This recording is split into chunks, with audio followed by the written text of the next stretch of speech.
Hey YouTube, this is the first time I've done one of these videos. I've seen a lot of them.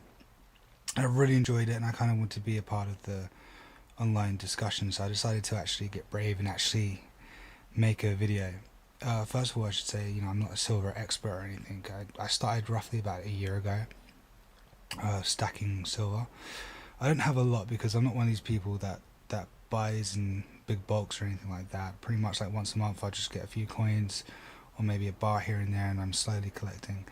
I'm not one of these people that think the economic crash is going to like happen tomorrow or anything like that. It's For me, it's a slow investment that I'm going to be doing over a period of years. And the main reason why I started collecting in the first place was because I had a 1-year-old son and I wanted to slowly put something away for him. Really, that's the main reason why I did it. I mean, I don't just have this. I also have a bank account that I started up for him. It's just my attitude was, like in 18 years' time when he has that bank account, where's paper money going to be? I didn't really think that it was going to hold that much value. And the interesting thing is, when I started stacking silver, I told a few, close friends to me, and I remember one person who's actually, I don't know, I think about 7, 8 years older than me. He said to me, well, you really should just be getting paper money together because money will always be worth something. And inside I was kind of laughing because, ancient civilizations, paper money has always failed and people have always had to go back to precious metals. Always. And what is paper money? To me, paper money is just a representation of physical silver. Anyway, if you look on a £10 note, it says, we promise to pay the bearer of this note £10 in gold. If you take that into the bank, they just laugh at you now. But initially, that's what it was. It's like a check that was made by the Knights Templars as a way of saying, oh, we owe you this little gold. They used to put the royal stamp on a piece of paper, and then whoever else would have to would give them gold. That sounded a lot more intelligent in my head. So yeah, I mean, the main reason why I decided to just start collecting silver was because I kind of saw it as a way to protect my money against inflation. Also, silver has always been worth something, the same as gold. And another reason why I decided silver over gold, because initially I was looking into getting bars of gold for my son, every year try and get a bar. That was my idea. But, then I realized that there was less silver in the world than there is gold.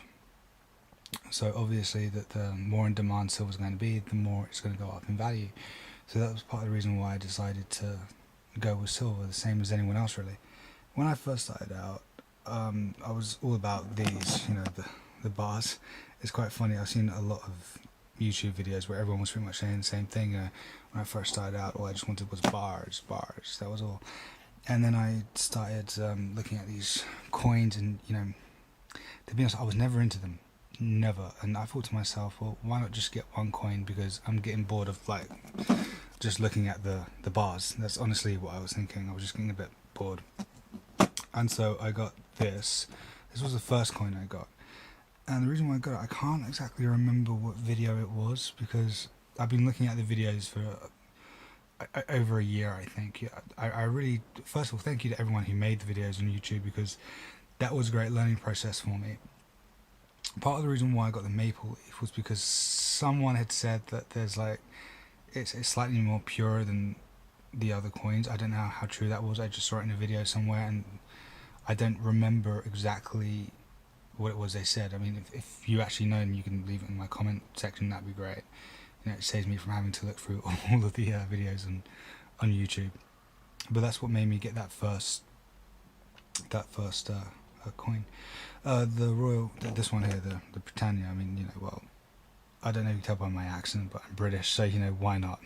It just made sense. And by the way, I've got a lot more coins than this. It's just like the three main ones, and also the American Eagle. A lot of people were just talking about these in their videos, and I thought, why not? And when I first got this maple leaf, I just looked at the fantastic detail on the coin. I want to zoom in again.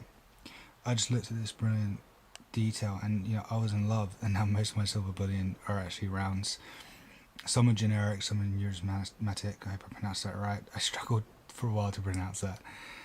And yeah, but recently I've been thinking to myself, I'm going to get back into the bars for the simple reason it's just a more efficient way to really collect silver, I mean, the main reason why I started going towards the coin was because I was actually keeping it up a lot more. You know, because I like the idea of collecting different coins and looking at them and taking them out and studying them. It's just been really enjoyable. I really, really love that. And now, what has silver stacking really done for me? Well, first of all, it's kept me off cigarettes. Believe it or not, I've gone over a year. Most of, I wouldn't say all of the money. Actually, very little of the cigarette money actually goes into silver. But it does go into silver, and it does keep me off it. Every time I get a craving, I kind of open this box, I take a look around, and I'm actually touching, you know, my wealth in a physical sense. Whereas before, I would pretty much put my wealth in cigarettes, smoke them, and then they'd be gone. I'd be left with nothing but a smoke scarf. And also, I've been drinking a lot less. Like, in fact, I barely ever even drink anymore. I mean, all of my money pretty much either goes on this or my son. But yeah, it really makes me think, like, you know, do I really have to spend my money on this? Should I really go out and party? Should I do this, that, and the other, and blah, blah, blah, blah? So it's really taught me how to manage my finances in a certain sense.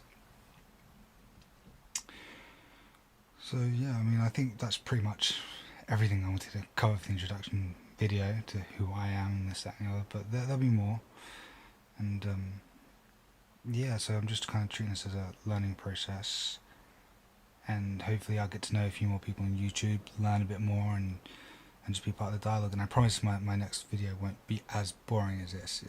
To be honest, I really didn't 100% know what to say or what to do on this one. So hopefully next time it'll be a bit more entertaining, and maybe my voice will spring to action as well. I'm quite tired. I didn't sleep much last night. But thank you, and please subscribe and let me know what you think. Thank you. Bye.